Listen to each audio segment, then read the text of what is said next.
Amis auditeurs, nous retrouvons le père Biagio Virgiti, prêtre corse incardiné à Madagascar et actuellement à la paroisse Bonne Nouvelle à Paris, pour la parole de ce dimanche.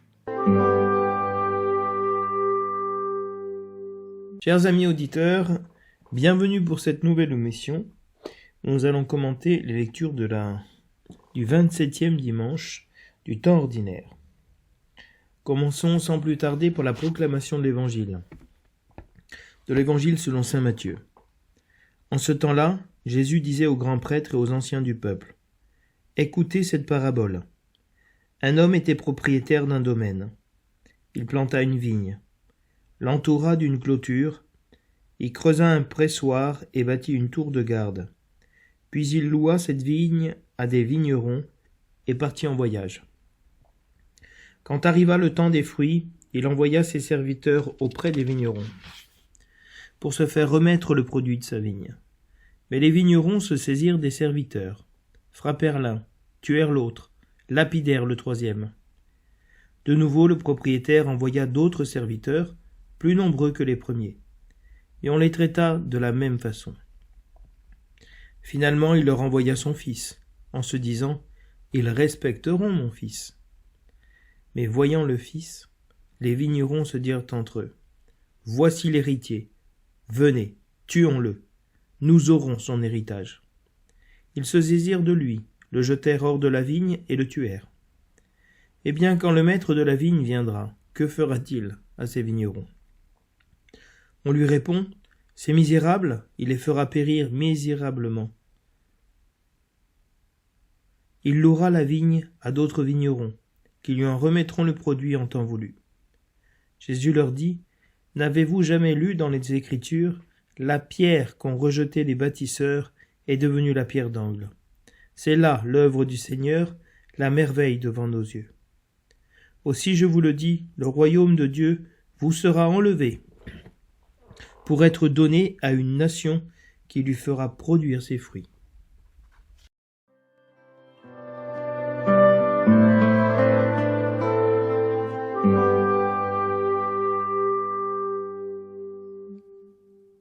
Du prophète Isaïe. Je veux chanter pour mon ami le chant du bien-aimé à sa vigne. Mon ami avait une vigne, sur un coteau fertile. Il en retourna la terre, en retira les pierres, pour y mettre un plan de qualité. Au milieu, il bâtit une tour de garde, et creusa aussi un pressoir. Il en attendait de beaux raisins, mais elle en donna de mauvais. Et maintenant, habitants de Jérusalem, hommes de Juda, soyez donc juges entre moi et ma vigne. Pouvais-je faire pour ma vigne plus que je n'ai fait ? J'attendais de beaux raisins. Pourquoi en a-t-elle donné de mauvais ? Eh bien, je vais vous apprendre ce que je ferai de ma vigne.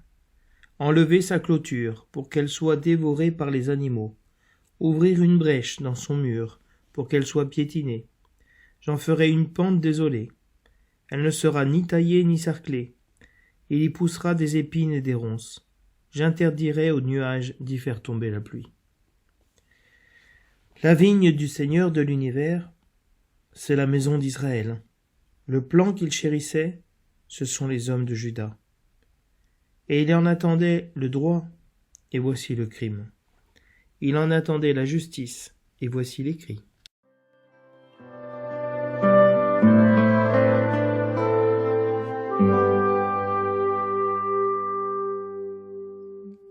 Le refrain du psaume nous dit : « La vigne du Seigneur de l'univers, c'est la maison d'Israël. » La vigne que tu as prise à l'Égypte, tu la replantes en chassant des nations.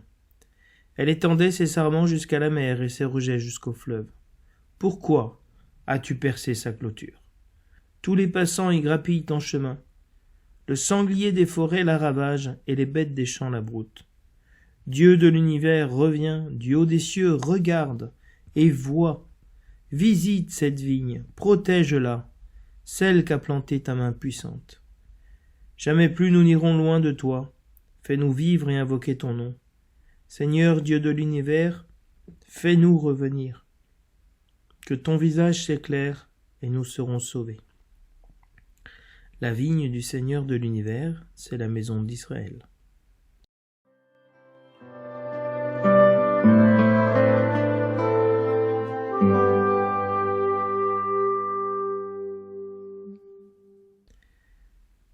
De l'Épître aux Philippiens. Frères, ne soyez inquiets de rien, mais en toutes circonstances priez et suppliez, tout en rendant grâce, pour faire connaître à Dieu vos demandes.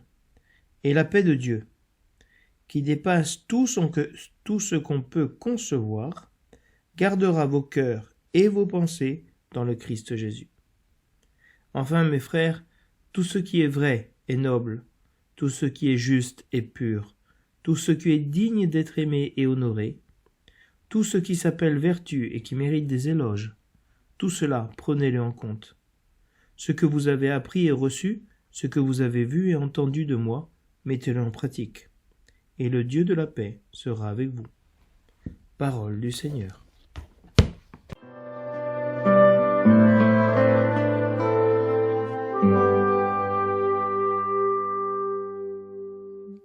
Le thème de l'évangile de ce dimanche tourne autour de la vigne du Seigneur, et plus particulièrement du fruit de la vigne du Seigneur. On entend en effet dans la première lecture, comme titre, « La vigne du Seigneur de l'univers, c'est la maison d'Israël ». Et on retrouve, comme verset du psaume, comme refrain, non pas un verset de ce psaume, mais ce verset d'Isaïe, chapitre 5, verset 7, « La vigne du Seigneur de l'univers, c'est la maison d'Israël ». Donc il y a vraiment une insistance de la liturgie pour nous dire que la vigne du Seigneur, c'est la maison d'Israël. Et pour cela, dans l'Évangile, le titre donné par le lectionnaire au passage de l'Évangile est « Il louera la vigne à d'autres vignerons ». Et cet Évangile reprend à de nombreuses reprises le terme karpos en grec qui veut dire fruit, l'importance du fruit et cette appropriation du fruit par les chefs les grands prêtres et les chefs du peuple. Et le refrain de l'Alléluia nous dit, le verset de l'Alléluia nous dit, c'est moi qui vous ai choisi afin que vous alliez et que vous portiez du fruit et que votre fruit demeure. Donc nous avons bien, si vous voulez, ce thème de la vigne du Seigneur de l'univers qui est la maison d'Israël, dans les deux premières lectures, et le thème du fruit, de la fructification dans l'Évangile. Nous restons dans le travail de la vigne, en continuité avec le texte de l'Évangile de dimanche dernier, où nous avions les fils qui étaient envoyés à la vigne, comme la semaine d'avant, les ouvriers qui étaient envoyés pour travailler dans cette vigne. Le travail de la vigne a donc pour but de produire le fruit de la vigne. Fruit de la vigne et du travail des hommes, nous disons dans l'offertoire de la messe. Et ici, le Seigneur vient pour recevoir le fruit de la vigne.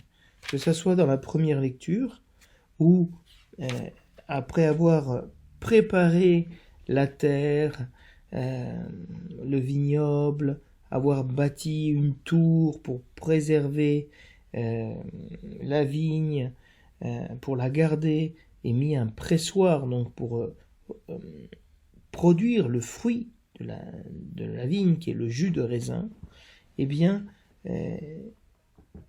on se retrouve avec des raisins mauvais, acides, qui ne sont pas bons.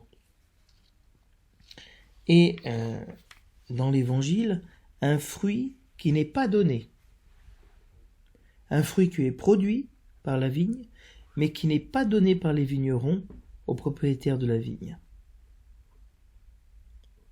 Et donc, on a cette insistance sur le fruit de la vigne. Et dans la deuxième lecture, Paul nous dit qu'est-ce que c'est que ce fruit que Dieu cherche en nous. tout ce qui est vrai, noble, juste, pur, ce qui est digne d'être aimé et honoré, ce qui s'appelle vertu et qui mérite des éloges. Voilà, tout ce que nous avons appris et reçu de l'apôtre et de Jésus-Christ. Voilà le fruit de la vigne. Et le fruit de la vigne véritable, c'est Jésus-Christ. C'est lui le fruit de la vigne. Cette douceur, ce vin nouveau, le vin de l'alliance nouvelle et éternelle, c'est Jésus-Christ, puisqu'il est cette pierre qui a été rejetée par les bâtisseurs et qui est devenue la pierre d'angle. C'est lui, ce plan qui a été rejeté par les vignerons et qui a donné le fruit le meilleur, qui est celui de l'obéissance et à la volonté de Dieu jusqu'au bout. Comme nous avons vu dimanche dernier, cette importance de l'obéissance pour porter du fruit.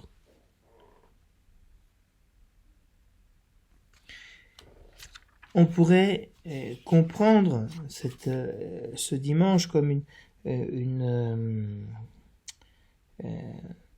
un appel à la conversion sérieuse, un appel sérieux à la conversion pour les chefs des prêtres, pour la vigne. Eh bien, elle s'adresse à nous aujourd'hui. C'est nous qui sommes appelés à nous convertir et à donner ce fruit de la vigne. Et à implorer le Seigneur d'avoir pitié de nous. Parce qu'on voit dans la première lecture comment le Seigneur a pris soin de cette vigne. Avec le même soin qu'il a pris à retourner la terre, retirer les pierres, mettre un plan de qualité, bâtir une tour, creuser un pressoir. De la même manière, il va aussi démonter, déconstruire tout ce qu'il a fait. Il va enlever la clôture pour qu'elle soit dévorée par les animaux. Il va ouvrir une brèche dans son mur pour qu'elle soit piétinée. J'en ferai une pente désolée. Elle ne sera ni taillée ni cerclée.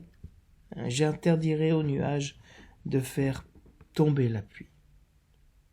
Comme non pas un châtiment, mais comme une correction, un autre signe de l'amour de Dieu pour sa vigne.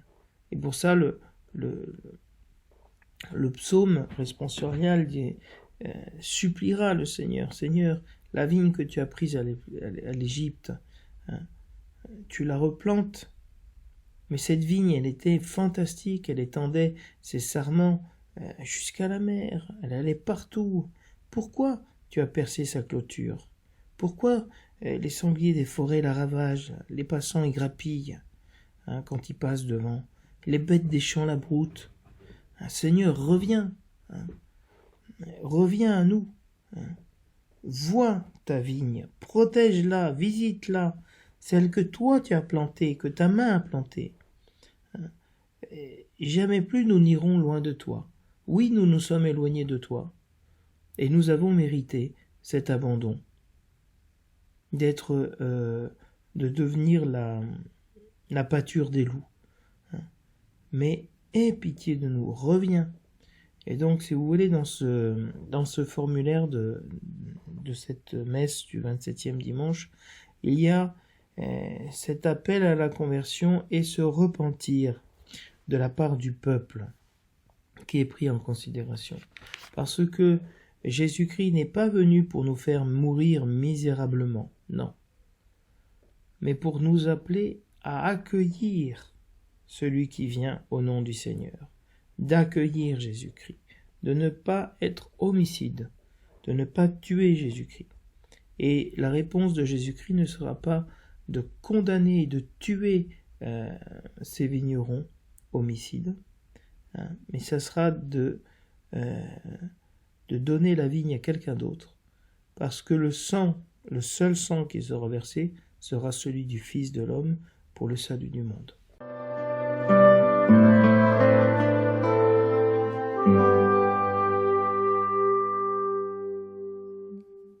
Le verset de l'Alléluia est une véritable clé de lecture de l'Évangile. Ce verset est tiré du chapitre 15 de Jean. « C'est moi qui vous ai choisi afin que vous alliez, que vous portiez du fruit et que votre fruit demeure. » Cette importance de porter du fruit et que ce fruit demeure. Jésus-Christ nous a choisis pour que nous portions ce fruit. Quel est ce fruit? Nous l'écouterons dans l'Évangile. Jésus est dans le même contexte que nous avons vu les dimanches précédents, dans un contexte polémique où il appelle les grands prêtres et les anciens du peuple à la conversion. Regardez que c'est un acte d'amour énorme que d'appeler à la conversion les personnes, de les corriger, parce que Jésus-Christ veut vraiment les sauver. Et de fait, beaucoup de chefs du peuple se convertiront à la prédication des apôtres. Après avoir reçu cette mise en garde, cette correction de Jésus-Christ. Ils ne se sont pas convertis tout de suite, c'est vrai. Mais après, certains ont compris, sont rentrés dans cette parole. Et alors, l'évangile de Matthieu nous propose une application du texte du chant de la vigne en Isaïe, chapitre 5. Si vous voulez le lien entre les deux paroles, c'est une parole qui est annoncée, qui est prophétisée et qui s'accomplit en Jésus-Christ. Parce que ce propriétaire du domaine plante une vigne, comme dans la première lecture. Mon ami avait une vigne sur un coteau fertile. Il en retourna la terre, retira les pierres. Il planta une vigne, l'entoura d'une clôture. Au milieu, il bâtit une tour de garde. Il creusa aussi un pressoir. Il y creusa un pressoir et bâtit une tour de garde, comme nous dit l'Évangile. Donc il y a vraiment le désir de Jésus de reprendre un texte très connu sur la vigne, parce que la vigne du Seigneur, c'est la maison d'Israël. Et donc la vigne, c'est Israël. Les vignerons sont ceux qui s'occupent de la vigne. C'est le Seigneur qui a pris soin de sa vigne, qui l'a plantée.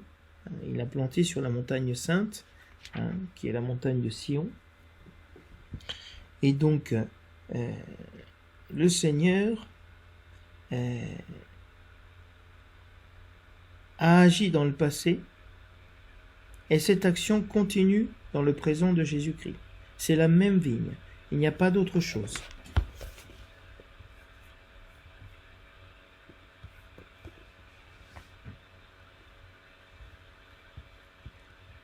Et le propriétaire de la vigne va louer cette vigne, va la confier à des vignerons, à des métayers, et il part en voyage. Et ici commence le thème du fruit. Quand arriva le temps des fruits, le kairos. Le kairos, c'est toujours le moment favorable, le moment du salut, le moment de la maturité. Il envoie ses serviteurs auprès des vignerons pour se faire remettre le produit de la vigne. En français, c'est pas très bien traduit, parce que en grec, ça reste le karpos, le fruit de la vigne. Donc, il y a vraiment cette insistance sur le fruit. C'est le temps du fruit. Le Seigneur envoie des serviteurs pour récolter, pour avoir ce fruit.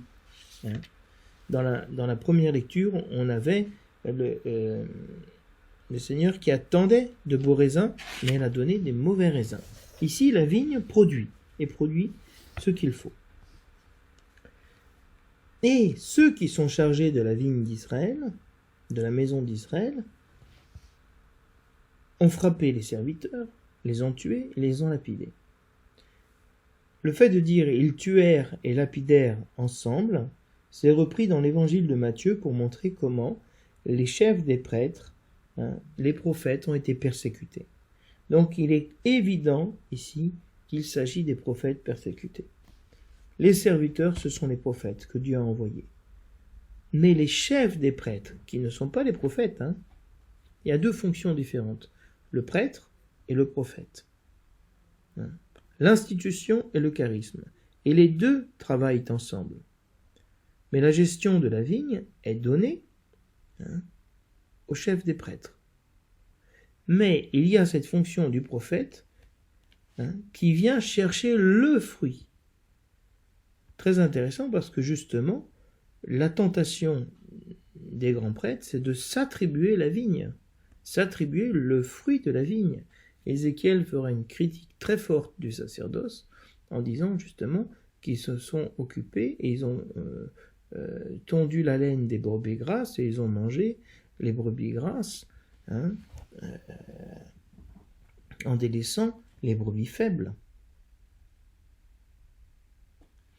Et regardez que face à un si mauvais traitement, puisque frapper c'est une chose, tuer c'en est une autre, lapider c'est horrible, une mort horrible que la mort par lapidation.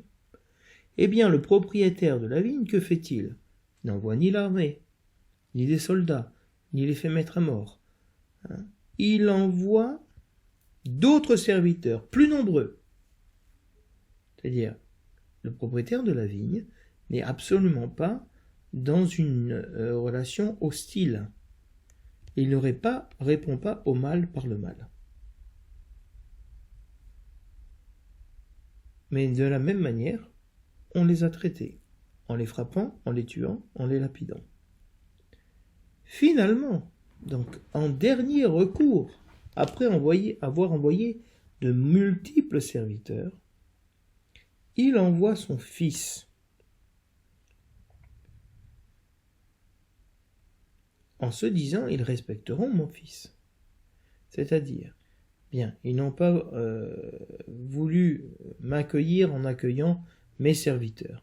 Mais mon fils, qui est l'héritier, ils vont l'accueillir. Ils vont le respecter, ils ne vont pas lui faire tout ce mal. Ils vont avoir de la reconnaissance envers moi. Mais, voyant le fils, les vignerons se dirent entre eux, voici l'héritier, venez, tuons-le, nous aurons son héritage. Ici, les termes, voici l'héritier, voici Joseph, venez, tuons-le. C'est exactement ce qui se passe dans le livre de la Genèse, lorsque les frères de Joseph voient leur frère arriver avec la belle tunique qui a été donnée par leur père et décident de le tuer. Joseph tué par ses frères, vendu par ses frères. Et Jésus-Christ a eu, et l'héritier, le fils de cette parabole, a eu le même sort que Joseph. Alors la première lecture aurait aussi pu être tirée du texte de la Genèse où Joseph est vendu par ses frères, qui est une préfiguration, si vous voulez, de Jésus-Christ. Et donc il est évident ici qu'il y a cette allusion à Joseph. Et de la même manière que Joseph, en étant vendu par ses frères, en étant vendu comme mort pour son père, Jacob, Joseph devient la possibilité de salut de toute la maison de Jacob. Parce qu'il a été vendu en Égypte, et en Égypte, après avoir connu l'humiliation à la prison, il est devenu le grand vizir, le premier ministre d'Égypte, celui qui avait dans ses mains toute la fortune de l'Égypte. Et donc il a pu donner du blé à tout Israël et leur donner une terre, Goshen, où habiter. Et donc, déjà, ici est annoncé que la pierre qu'ont rejetée les bâtisseurs est devenue la pierre d'angle, celle sur laquelle tout se base. De même que Joseph a été vendu par ses frères et méprisé, Dieu a permis cela, et Joseph le dira, ce fut la volonté de Dieu, pour que moi je vous sauve aujourd'hui. La pierre qui a été rejetée par les bâtisseurs, qui a été vendue par ses frères, est devenue la pierre d'angle, celle qui mystérieusement sauve. C'est pour ça que cet évangile n'est pas un évangile de condamnation, mais de montrer comment, même dans le refus des grands prêtres, se joue un mystère qui est le mystère pascal, où Jésus-Christ, comme Joseph, est vendu, meurt et ressuscite en sauvant ses frères. Va et annonce à mes frères, dit-il à Marie-Madeleine. Joseph et ses frères, Jésus et ses frères. Et ici, ils se saisissent. Donc, leur réaction est immédiate. Ils voient l'héritier et ils voient l'héritage. C'est très simple. Donc, leur rapport à la vigne est cupide. C'est la cupidité. S'approprier le bien. Il y a derrière aussi, si vous voulez, le récit de la Genèse, où Adam et Ève ont voulu s'approprier du fruit de l'arbre de la connaissance du bien et du mal. Ont voulu s'approprier ce fruit pour être comme des dieux, pour avoir cet héritage. Et de fait, ils n'ont pas eu l'héritage. Leur héritage a été enlevé, alors que dans le judaïsme, l'héritage est magnifique. Celui, le Lévite, celui qui est consacré au Seigneur, la tribu de Lévi, son héritage, c'est le Seigneur. C'est pas la vigne d'Israël, c'est le Seigneur, l'héritage.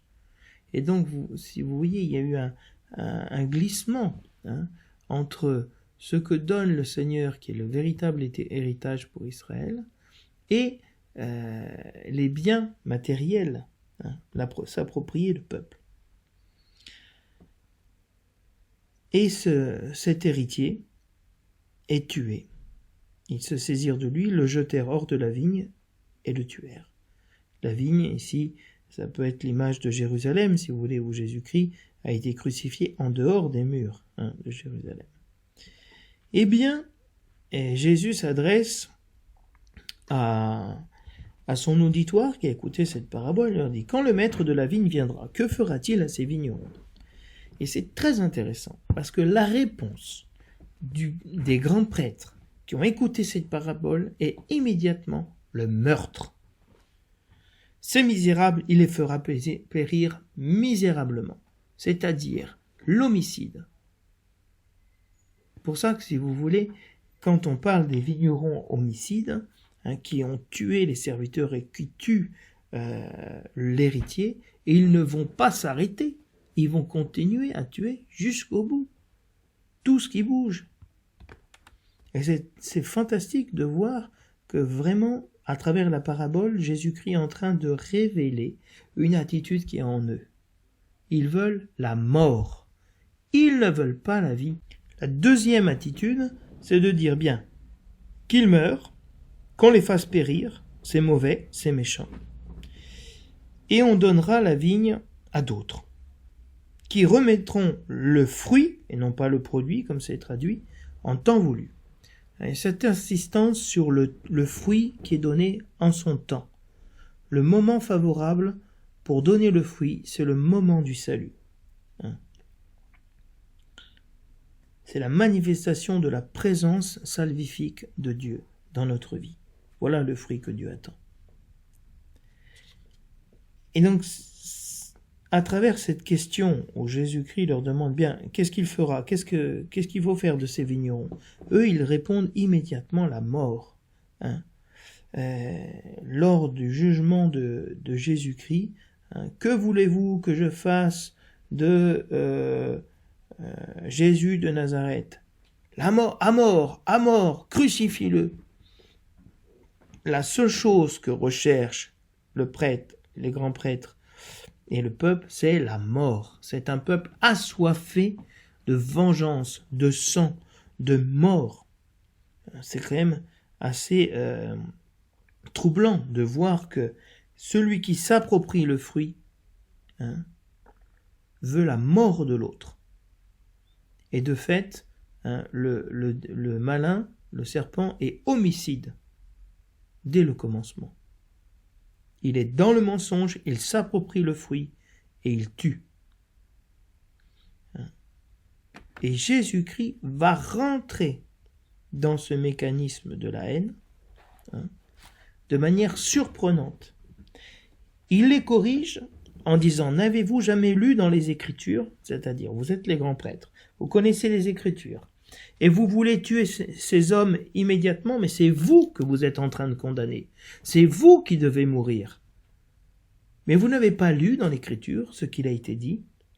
Un psaume, le psaume 118, qui est un des psaumes fondamentaux du culte au temple de Jérusalem, et qui est un psaume qui parle de la Pâque. N'avez-vous pas lu dans les Écritures, la pierre qu'ont rejetée les bâtisseurs est devenue la pierre d'angle. C'est là l'œuvre du Seigneur, la merveille devant nos yeux. Et ici, il y a tout le mystère pascal. Celui qui a été rejeté est devenu celui sur lequel se fonde tout l'édifice. Alors pourquoi ce glissement de sens entre la vigne et la pierre? En fait, si nous regardons en hébreu, la pierre, rejetée par les bâtisseurs, la pierre se dit en hébreu Eben. Et le fils se dit en hébreu Ben. Donc il n'y a pas ici un glissement entre la vigne et la pierre, mais entre la pierre et le fils. Il y a une traduction ancienne du psaume 117 qui le commente en araméen, qu'on appelle un targum, qui dit justement que le fils qui a été rejeté par les bâtisseurs est celui de la tribu de David, celui de la descendance de Jessé. Et donc ici, le fils qu'ont rejeté les bâtisseurs, qu'ont rejeté et tué les vignerons, est devenu le fruit de la vigne. Cette pierre d'angle, ce fils sur lequel est construit l'édifice. Eh bien, c'est tout le mystère pascal. Ce qui a été rejeté, Dieu l'a choisi pour fonder et construire le temple. Et le psaume continue, c'est là l'œuvre du Seigneur, la merveille devant nos yeux. Pourquoi c'est l'œuvre du Seigneur? Parce que seul le Seigneur pouvait envoyer son Fils qui meurt pour nous sauver, qu'il meurt à notre place. Le seul sang qui fut versé fut celui du Fils. Jésus-Christ n'a pas voulu verser un autre sang que le sien, et il n'a pas voulu faire mourir et périr misérablement ces misérables vignerons et grands prêtres. Voilà la merveille devant nos yeux. Le salut est donné et le pécheur est sauvé par le sang du Fils. Et Jésus-Christ continue en reprenant cette fois-ci un aspect juste qu'avaient vu les grands prêtres, c'est que la vigne, elle sera enlevée et donnée à d'autres. Mais Jésus-Christ va appliquer cette sentence qu'ils ont eux-mêmes émise et qui les condamne, puisqu'il dira « Le royaume de Dieu vous sera enlevé pour être donné à une nation qui lui fera produire ses fruits. » Vous, c'est à vous qu'a été confiée la vigne d'Israël, la vigne du Seigneur. Elle vous sera enlevée parce que vous n'avez pas produit de fruits. Le fruit digne de repentir dont Jean-Baptiste haranguait les foules. Il disait aux pharisiens et aux grands prêtres, aux pécheurs, produisez un fruit digne de repentir. Et donc, c'est l'ouverture à un autre peuple. C'est l'ouverture aux païens. Nous avons reçu cet héritage et cette possibilité de produire le fruit véritable qui est Jésus-Christ, parce que d'autres ont rejeté cette pierre. Ils ne l'ont pas jugée digne. Et donc, c'est un appel à la conversion pour nous aujourd'hui, parce que nous aujourd'hui, nous pouvons très bien ne pas donner ce fruit de la vigne.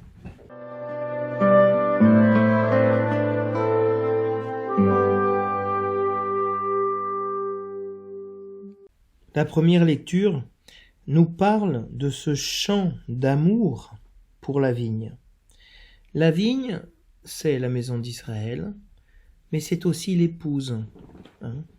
L'épouse, il y a une réalité sponsale, un lien magnifique de tendresse entre l'époux et l'épouse, entre le bien-aimé et sa vigne.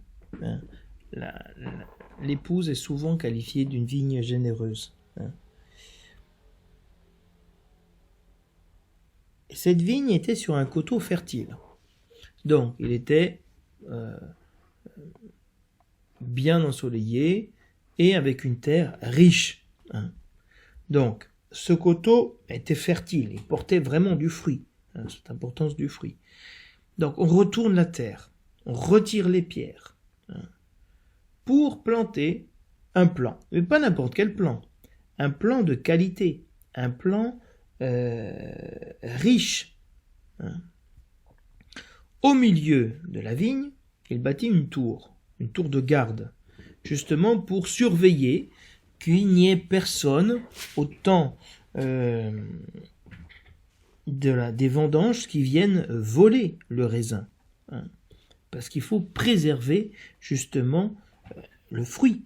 Il creusa un pressoir, de manière à ce qu'on puisse fouler le raisin et avoir ce jus fantastique.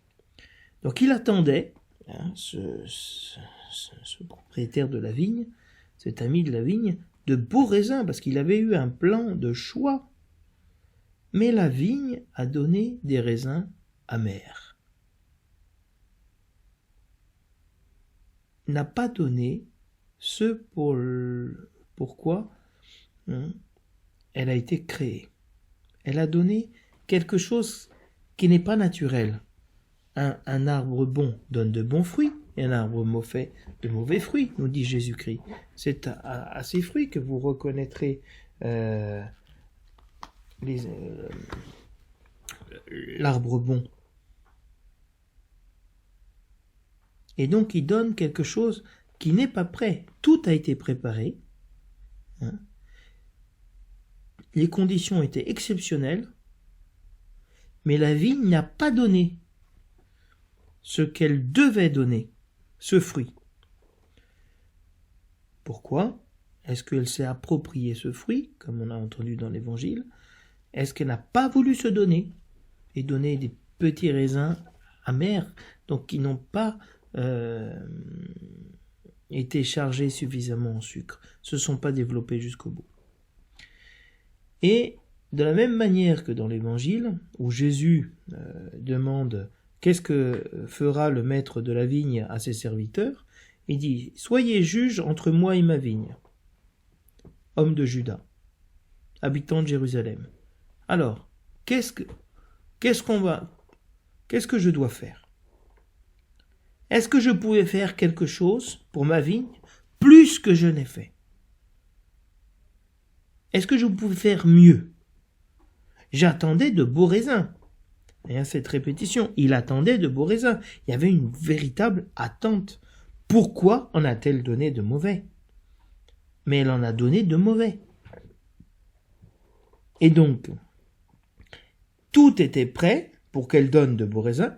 Elle n'en a pas donné. Pourquoi ? Et à ce moment-là, c'est lui qui dit ce qu'il va faire à sa vigne. Bien, elle n'a pas voulu donner du fruit de la vigne, le bon fruit, eh bien, je vais l'abandonner. Je vais enlever sa clôture qui la protégeait. Pourquoi il fait ça ? Pour qu'elle soit dévorée par les animaux. Parce qu'à la fin, une vigne qui ne donne pas de bons raisins, elle est bonne à rien. Donc, que les animaux la mangent. Je vais ouvrir une brèche dans son mur pour qu'elle soit piétinée. Il y a vraiment au lieu d'être piétinée foulée dans le pressoir, eh bien, elle va bien être foulée cette vigne, mais piétinée, foulée aux pieds, et non pas pour que le fruit soit recueilli, parce que le fruit ne peut pas être recueilli, il n'est pas bon. J'en ferai, alors que c'était un coteau fertile, une pente désolée. Va changer ce qui était généreux en mort. Elle ne sera ni taillée ni sarclée, donc elle va s'épuiser. Il y poussera des épines et des ronces, elle sera envahie, elle va étouffer. Et j'interdirai même aux nuages de faire tomber la pluie. Donc elle ne sera même pas irriguée. Si la pluie ne tombe pas sur un coteau, il n'y a aucune possibilité que la vigne reçoive de l'eau. Donc si Dieu ferme les vannes, et la pluie ne tombe pas, c'est fini. Elle va mourir. Tout plant qui ne porte pas du fruit, mon Père le coupe et le jette au feu. Donc il n'y a pas d'autre solution que de donner du fruit, que de porter du fruit. Ou on porte du fruit pour la vie éternelle et on vit, ou on ne porte pas de fruit et on meurt.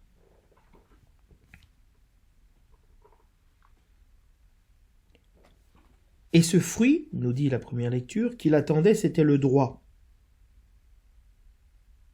la justice, le respect de la vie. Et voici le crime, le meurtre, l'homicide. Voilà ce qu'on retrouve dans l'évangile. La première réaction, c'est tuer. Voici l'héritier, tuons-le, et nous aurons l'héritage. Qu'est-ce que nous allons faire qu'est-ce qu'il fera de ces vignerons? Il les fera périr. Il attendait la justice, et voici les cris de haine.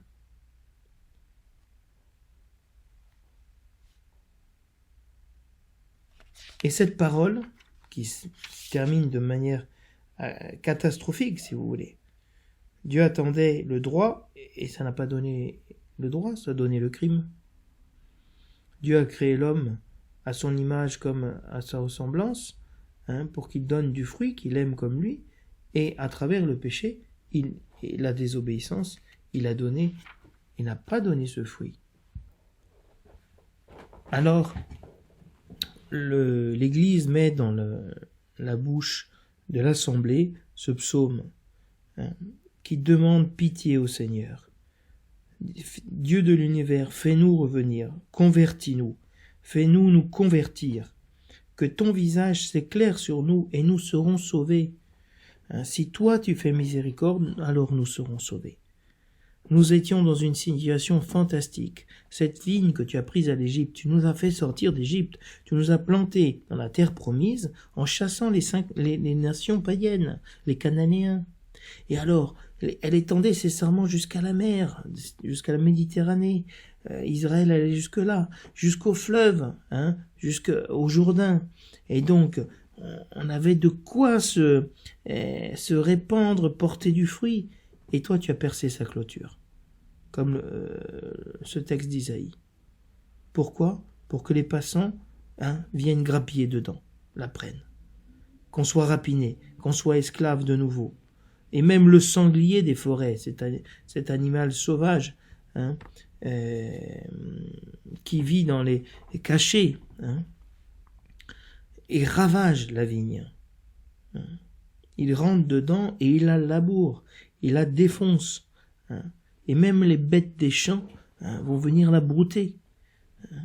Et donc, il n'y aura plus de fruits, il n'y aura plus de feuilles. Et on demande à Dieu de revenir, de se convertir, de changer d'avis, d'arrêter ce châtiment. Regarde et vois. C'est les verbes de l'Exode. J'ai vu la misère de mon peuple. Visite cette vigne, comme tu nous as visités dans l'Exode. Protège-nous, protège-nous. C'est toi qui l'as plantée par ta main puissante. Il y a cette demande au Seigneur de nous convertir. Pourquoi faire? Pour donner, comme dit saint Paul, ces fruits vrais, nobles, justes, purs, dignes d'être aimés et honorés, toutes les vertus, toutes les éloges. De voir ce que nous avons appris et reçu du Seigneur. Aimez-vous les uns les autres comme je vous ai aimé. Ne résistez pas au mal. Ne rentrez pas dans la spirale de la violence. Rendez à Dieu ce qui est à Dieu et à César ce qui est à César. De rendre à Dieu les fruits qu'il nous a donnés. Notre vie, notre corps, notre famille, tout lui appartient. Tout est à lui. Et nous sommes au Christ, dit saint Paul. Et si vous vivez de cette manière-là, en vivant dans la justice, c'est-à-dire en ne résistant pas au mal, en vivant dans l'humilité, dans la sainteté, dans le renoncement à vous-même, dans l'amour de Dieu, dans la louange de Dieu, en tout temps, même dans les épreuves, alors la paix sera avec vous, et non pas la haine, l'homicide. Pour ça, saint Paul nous disait, ne soyez inquiets de rien, n'ayez pas peur, parce que la pierre qui a été rejetée par les bâtisseurs est devenue la pierre d'angle. En toutes circonstances, priez et suppliez Dieu. En rendant grâce, vous êtes éprouvés comme la vigne, et vous demandez au Seigneur de revenir vers vous. Priez, demandez au Seigneur que vraiment se réalise en vous le mystère pascal, que vous puissiez faire cette expérience que la pierre rejetée par les bâtisseurs devient la pierre d'angle. Que même tout ce que nous rejetons dans notre vie qui est méprisable à nos yeux, Dieu construit son édifice dessus.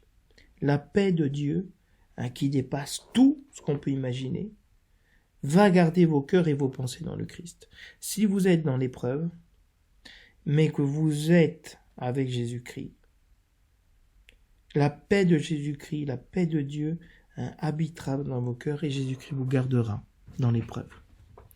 Alors, chers amis, auditeurs, je vous souhaite un bon dimanche. Je vous dis à la semaine prochaine pour que le Seigneur, et prions les uns pour les autres, pour que le Seigneur accomplisse en nous ce mystère de la pierre rejetée par les bâtisseurs. Qu'elle puisse devenir dans notre vie ce fruit, cette pierre d'angle. Au revoir.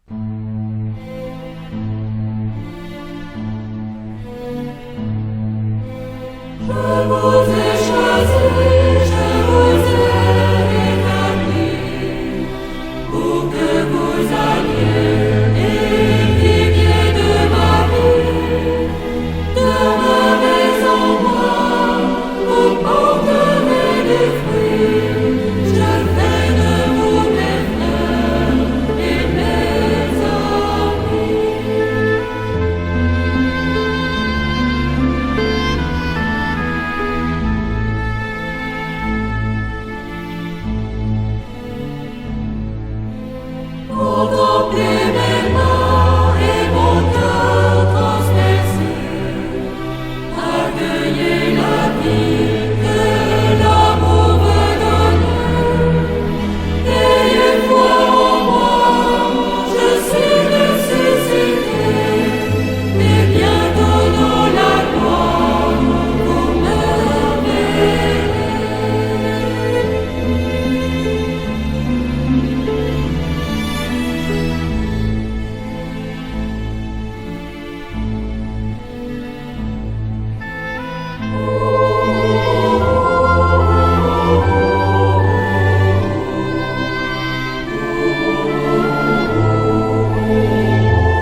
Amen.